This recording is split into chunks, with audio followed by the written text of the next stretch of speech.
Free fire গেমটা এমন একটা গেম যেটা যে একবার খেলছে সে বারবার খেলতে মনে চায়। প্রথম পারবে না, চেষ্টা করতে করতে যখন পেরে যায় তখন আর ছাড়ে না। আর এই গেমটা যারা একবার খেলছে, যার মনে একবার জায়গা করে নিয়েছে, সে কখনোই এই গেমটা বলতে পারবে না।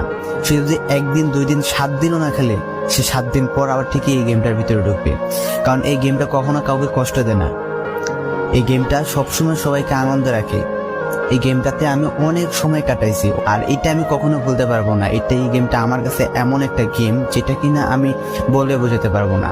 অ্যান্ড এই গেমটা শুধু আমার কাছে না, আমি মনে করি যে প্রত্যেকটা ফ্রি ফায়ার প্লেয়ারের কাছে অনেকটা ইমোশনাল টাইপের একটা গেম হয়ে গেছে। কারণ এই গেমটাতে বর্তমানে যে অবস্থা হচ্ছে, যে গেমে এমন আপডেট দিতেছে, আপডেট দেওয়ার কারণে পুরো গেমটাই চেঞ্জ হয়ে যাচ্ছে। আগের ফ্রি ফায়ার আর আগের মতো নেই।